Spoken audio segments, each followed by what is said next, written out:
10th के अंदर एक टॉपिक और है फिजिक्स का, प्रकाश, जिसके अंदर पढ़ते हैं हम परावर्तन और अपवर्तन। ठीक है, अब हम पहले समझेंगे प्रकाश का परावर्तन क्या होता है। ठीक है, हाँ, अब हम समझते हैं प्रकाश का परावर्तन क्या होता है। ठीक है, तो अगर क्या होता है कि हम एक समतल तल लेते हैं, ये लिया, ठीक है, अगर कोई प्रकाश किरण आती है, ठीक है, और वो एक बिंदु से टकरा के वापस उसी मार्ग में लौटती है, तो उसको क्या बोलते हैं, प्रकाश का परावर्तन। जैसे कि हम देखते हैं, हमने क्या किया, एक अभिलंब बनाया, ठीक है, अभिलंब बना दिया, ये इसको इंग्लिश में बोलते हैं नॉर्मल। ठीक है, अब यहां से एक प्रकाश किरण आई, ये वाली, ठीक है, इसको बोलेंगे अपन आपतित किरण। ठीक है, ये प्रकाश किरण आई, अब इस तल से टकरा के, इस बिंदु पे टकरा के अगर ये इसी मार्ग में लौट जाएगी, तो इसको क्या बोलेंगे, प्रकाश का परावर्तन। तो ये इसी मार्ग में लौटी वापस से, ठीक है, तो इसको क्या बोलेंगे अपन, परावर्तित किरण। समझ आया? प्रकाश का परावर्तन क्या होता है, जब कोई प्रकाश किरण किसी तल से टकरा के उसी मार्ग में लौट जाती है, ठीक है, उसको क्या बोलते हैं, प्रकाश का परावर्तन। इस किरण को क्या बोलते हैं, जब ये इंसिडेंट होती है तो आपतित किरण, और जब ये परावर्तित होती है इसको क्या बोलते हैं, परावर्तित किरण। और ये जो होता है इसको नाम देंगे हम NO ये क्या होता है अपना, नॉर्मल, मतलब अभिलंब। ठीक है, अब इसको भी नाम दे सकते हैं, AO क्या हो गई अपनी आपतित किरण, OB क्या हो गई अपनी परावर्तित किरण। ठीक है, अब एक और चीज देखते हैं, ये नॉर्मल के साथ एक एंगल बनाता है, आपतित किरण क्या करती है, कोण बनाती है, उसको क्या बोलते हैं अपन, I। ठीक है, और ये ही किरण जो होती है परावर्तित किरण, ये भी नॉर्मल के साथ, मतलब अभिलंब के साथ एक कोण बनाती है, जिसको क्या बोलते हैं अपन, R। समझ आया? ठीक है, तो I क्या होगा इसका, कौन सा कोण होगा, आपतित कोण, और R क्या होगा, परावर्तन कोण। अब ये I जो होता है इस R के क्या होता है, इक्वल होता है। समझ आया?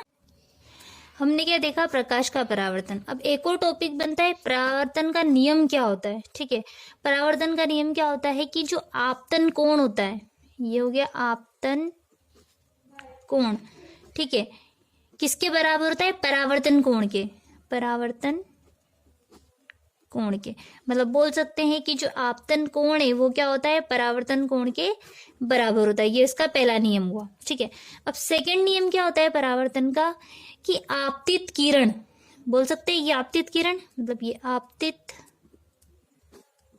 किरण, अभिलंब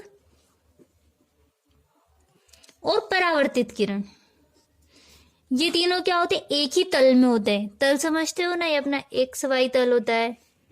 ठीक है, तो अपना क्या होता है, आपतित किरण, अभिलंब और परावर्तित किरण, ये तीनों क्या होते हैं, एक ही तल में होते हैं। ये क्या होता है, अपना परावर्तन का नियम होता है। अब हम देखते हैं प्रकाश का अपवर्तन। ठीक है, परावर्तन हम समझ चुके हैं, अब देखेंगे हम अपवर्तन। अपवर्तन क्या होता है, जब कोई प्रकाश किरण एक माध्यम से दूसरे माध्यम में जाती है तो क्या करती है, वो अपने मार्ग से विचलित हो जाती है। अब कैसे होती है वो देखेंगे। पहले हम माध्यम का मतलब समझते हैं। माध्यम क्या होता है, माध्यम होता है जैसे कि कांच हो सकता है, हवा हो सकती है, पानी हो सकता है।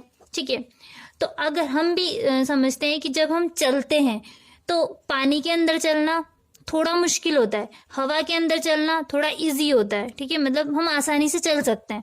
ठीक है, तो इसको क्या बोलेंगे, इन दोनों को अगर कंपेयर करते हैं तो हवा क्या हो जाएगी हमारी, विरल माध्यम, और पानी क्या हो जाएगा, सघन। अगर हम हवा और पानी की बात करें तो क्या होगा, हवा हमारी विरल होगी और पानी क्या होगा, हमारा सघन होगा। अगर हम बात करते हैं पानी और बर्फ की, ठीक है, तो पानी और बर्फ की अगर हम बात करें तो पानी क्या होगा, विरल, क्योंकि इसमें चलना इजी होगा एज कंपेयर टू बर्फ, मतलब ये क्या हो जाएगा हमारा सघन। ठीक है, तो दोनों मीडियम को देख के हम डिसाइड करते हैं कि सघन कौन सा होगा और विरल कौन सा होगा, क्योंकि हम एकदम ऐसा नहीं बोल सकते कि हवा हमेशा विरल ही रहेगी, पानी हमेशा सघन ही रहेगा। ये डिपेंड करता है कि माध्यम कौन सा है, दूसरा माध्यम कौन सा है। ठीक है, तो हम एक माध्यम से दूसरे माध्यम में जब जाएंगे, मतलब जो प्रकाश है एक माध्यम से दूसरे माध्यम में जाएगा तो क्या करेगा, वो अपने मार्ग से क्या हो जाएगा, विचलित हो जाएगा। इस घटना को बोलते हैं प्रकाश का अपवर्तन। अब हम इसको समझते हैं। ठीक है, ये क्या हो गया अपना अभिलंब, NO डैश। अब ये हमने मान लिया हमारा विरल माध्यम है, और ये हमारा क्या है सघन माध्यम है। विरल बोल दिया तो हवा, और ये बोल दिया हमने पानी। ठीक है, तो अगर कोई किरण हवा से पानी में जा रही है तो क्या होगा, पहले ये किरण जो होगी इंसिडेंट होगी, ये प्रकाश की किरण है। ठीक है, अब हमने क्या बोला कि ये विरल से सघन में जा रही है, और सघन में चलना क्या होता है, मुश्किल होता है। ठीक है, तो जब ये किरण विरल माध्यम से सघन में जाएगी तो ये क्या होगी, अभिलंब के पास आ जाएगी। क्या होगी, ये अभिलंब के पास आ जाएगी, मतलब दूर नहीं जाएगी, ये पास आ जाएगी, क्योंकि इसमें चलना थोड़ा मुश्किल होता है। ठीक है, तो इसको क्या बोलेंगे हम, आपतित किरण, और इसको क्या बोलेंगे, अपवर्तित किरण। ठीक है, इसमें हमने क्या देखा, किरण ये भी नॉर्मल के साथ मतलब अभिलंब के साथ एक कोण बनाएगी जिसको बोलेंगे हम आई, और ये अपवर्तित किरण ये भी अभिलंब के साथ एक कोण बनाएगी जिसको बोलेंगे हम आर। ठीक है, और ये क्या हमारा अभिलंब है। ठीक है, इस कंडीशन में बोल सकते हैं हम जो आई होता है वो ज्यादा होगा आर से। क्यों, क्योंकि आर क्या होगा, कम होगा, ये एंगल कम बनाएगा, क्योंकि अभिलंब के पास। हमने देखा जब कोई किरण विरल माध्यम से सघन माध्यम में जाती है तो क्या होता है, वो अभिलंब के पास आ जाती है। अब हम दूसरा केस देखते हैं। ये हो गया NO डैश नॉर्मल। ठीक है, अब ये कोई किरण यहाँ पे आई, लेकिन ये कौन सा माध्यम हमारा, सघन है, और ये कौन सा है, विरल है। तो अगर ये किरण सघन माध्यम से विरल में जाएगी तो क्या होगी, अभिलंब से दूर हट जाएगी, मतलब ये अभिलंब से दूर हो जाएगी, क्योंकि हमने देखा विरल माध्यम में चलना क्या होता है, आसान होता है। तो ये जो एंगल बनाएगी आई और ये बनाएगा आर। ठीक है, तो इस केस में क्या होगा, आर जो होता है वो ज़्यादा होता है। ये क्या बनेगी हमारी आपतित किरण, ये बनेगी अपवर्तित किरण। ठीक है, प्रकाश के अपवर्तन में क्या देखा हमने, जब कोई प्रकाश किरण एक माध्यम से दूसरे माध्यम में जाती है तो वो क्या होती है, अपने मार्ग से विचलित होगी। अब विचलित कैसे होगी, इसके दो केस देखेंगे। एक होगा अगर विरल माध्यम से सघन माध्यम में जाएगी तो वो अभिलंब के पास आएगी, और अगर वो सघन माध्यम से विरल माध्यम में जाएगी तो वो अभिलंब से दूर हो जाएगी। क्लियर है। अब हम देखते हैं अपवर्तन का नियम। अपवर्तन का नियम क्या होता है, आपतित किरण, अपवर्तित किरण और अभिलंब क्या होते हैं, एक ही तल में होते हैं। पहला पॉइंट तो हो गया, क्या हो गया, आपतित किरण, अपवर्तित किरण और अभिलंब तीनों क्या होते हैं, एक ही तल में होते हैं।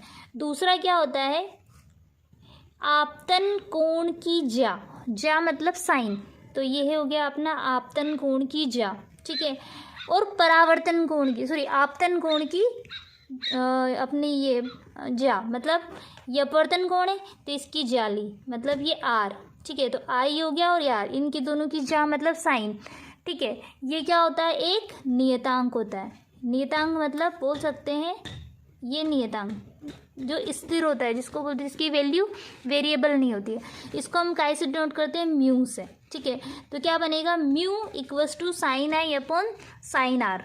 क्या होता है इसका कि आपतन कोण की ज्या और अपवर्तन कोण की ज्या का अनुपात एक नियतांक होता है। इसको क्या बोला जाता है, हमें स्नेल लॉ, स्नेल का नियम भी बोलते हैं, और ये अपवर्तन का नियम भी होता है। क्लियर है।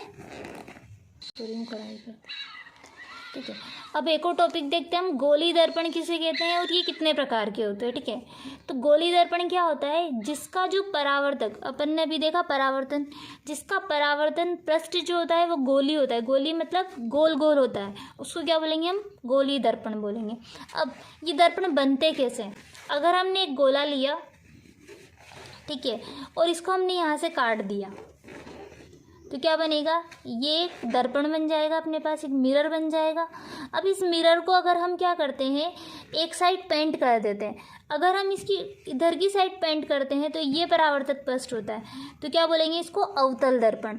ठीक है, और अगर हम इसके अंदर की साइड पेंट करते हैं और बाहरी साइड ये परावर्तक पृष्ठ होता है तो इसको बोलते हैं हम उत्तल दर्पण। समझ आया। इसको समझने का एक और तरीका है, अगर हम जैसे किसी के सर पे बाल नहीं होते हैं, ठीक है, तो ये बाल नहीं है तो मतलब इसको बोलेंगे हम उत्तल। और किसी के सर पे बाल है अगर मतलब, तो क्या बोलेंगे हम उसको, अवतल दर्पण। ठीक है। एक क्वेश्चन और पूछा जाता है कि गोली दर्पण का ध्रुव, वक्रता त्रिज्या, वक्रता केंद्र, फोकस, फोकस दूरी और उसका मुख्य अक्ष क्या होता है। ठीक है, तो हम समझते हैं। हमने एक गोली दर्पण लिया,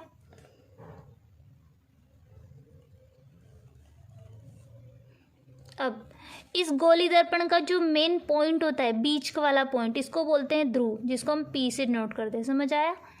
ये जो दर्पण है इसके बीच का जो पॉइंट होता है पी, उसको बोलते हैं हम ध्रुव।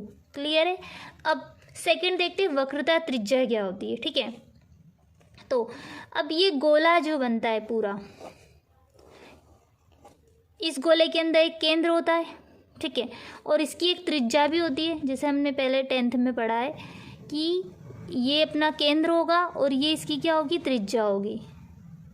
ठीक है, और ये क्या होगा, इसका केंद्र होगा। तो इस गोले से हमने एक दर्पण को काटा। ठीक है, तो ये दर्पण जब कटा है तो इसका जो केंद्र होगा, इस गोले का जो केंद्र होगा, इस गोले को हम बनाएंगे, इसका जो केंद्र होगा वही हमारा क्या होगा, वक्रता केंद्र होगा। ठीक है, और इस गोले की जो त्रिज्या होगी वो इसकी त्रिज्या होगी, मतलब बोल सकते हैं ये इतनी त्रिज्या या फिर ऐसी त्रिज्या, कुछ भी बोल सकते हैं। ये भी त्रिज्या होगी इसकी, ये भी त्रिज्या, क्योंकि दोनों की दूरी क्या है, बराबर है, तो इसको क्या बोलेंगे हम, वक्रता त्रिज्या। ठीक है, और ये जो मिडल वाली लाइन है जो ध्रुव को वक्रता केंद्र से मिलाती है, इसको बोलते हैं हम मुख्य अक्ष। समझ आया? ठीक है, ये भी क्या होगी हमारी, वक्रता त्रिज्या। वक्रता त्रिज्या को हम डिनोट करते हैं आर से, मतलब बोल सकते हैं ये जो डिस्टेंस है, ये दूरी जो है हमारी, ये कितनी रहेगी, कैपिटल आर। ठीक है, अब अगर क्या होता है, अब हम समझेंगे फोकस और फोकस दूरी क्या होती है। ठीक है, जब हम क्या करते हैं, ये मिरर लिया अपन ने, जब मैंने अपना मुख्य अक्ष बना लिया, ये हमारा ध्रुव हो गया। ठीक है, ये हमारा क्या हो गया, वक्रता केंद्र सी हो गया। इसकी दूरी कितनी ली अपन ने, आर, मतलब वक्रता त्रिज्या। ठीक है, अगर कोई प्रकाश किरण यहाँ आती है और इसके परावर्तन के बाद जिस बिंदु से जाती है उसको क्या बोलते हैं, फोकस। तो ये समांतर है, समांतर किरण जब आएगी, अब ये यहाँ से जब जाएगी परावर्तन के बाद, तो ये जहाँ कटती है उसको बोलते हैं फोकस। समझ आया? इसको हम कैपिटल एफ से डिनोट करते हैं।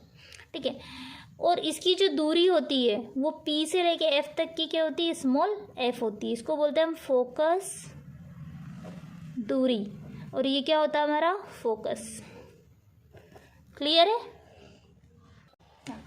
इसमें एक क्वेश्चन और पूछा था कि अवतल दर्पण के क्या उपयोग होते हैं और उत्तल दर्पण के क्या उपयोग होते हैं। ठीक है, अवतल दर्पण के अंदर क्या होता है कि जो प्रतिबिंब बनता है वो क्या होता है, बड़ा बनता है, लेकिन उल्टा बनता है। ठीक है, तो इसका उपयोग हम काहे में करते हैं, प्रतिबिंब बड़ा दिखाना है तो शेविंग करने में हम यूज़ कर सकते हैं, क्योंकि हमें बड़ा देखना होता है। तो और डॉक्टर्स जो होते हैं, अगर नाक, कान, गला आदि जो अपने दांत वगैरह इन सबको देखते हैं अगर, तो उसको जूम आउट करके देखना होता है, बड़ा देखना होता है, इसलिए हम क्या करते हैं, उसमें अवतल दर्पण का उपयोग करते हैं। ठीक है, अब सेकंड था उत्तल दर्पण। उत्तल दर्पण में क्या होता है, प्रतिबिंब जो होता है छोटा बनता है और सीधा बनता है। ठीक है, इसलिए इसका उपयोग काय में करते हैं, हम वाहनों में करते हैं, क्योंकि क्या होता है, हमें अगर गाड़ी चलाते टाइम पीछे के वाहन देखना होता है तो हमें क्या चाहिए कि वो उस कांच में दिख जाए, तो उसका वाहन क्या दिखता है, छोटा दिखता है, और उसका जो जैसे वाहन की जो साइज़ है वो भी क्या होती है, छोटी दिखती है और सीधी दिखती है। इसलिए इसका उपयोग काय में करते हैं हम, उत्तल दर्पण में हम क्या करते हैं, वाहनों में उत्तल दर्पण का उपयोग करते हैं। और सड़कों पर जो खंभे लगे होते हैं, जो खंभे के ऊपर बल्ब लगे होते हैं, उसके अंदर भी हम क्या करते हैं, उत्तल दर्पण का उपयोग करते हैं। अब हम समझते हैं आवर्धन किसे कहते हैं। ये क्वेश्चन भी पूछा जाता है, आवर्धन क्या होता है, प्रतिबिंब की ऊंचाई मतलब और वस्तु की ऊंचाई का जो अनुपात होता है उसको क्या बोलते हैं अपन, आवर्धन। आवर्धन को इंग्लिश में बोलते हैं मैग्निफिकेशन, मतलब कितना बढ़ गया, मतलब अपन ने कोई वस्तु ली और उसमें एक ग्लास लगाया और उसके बाद अपनी इमेज कितनी बढ़ी।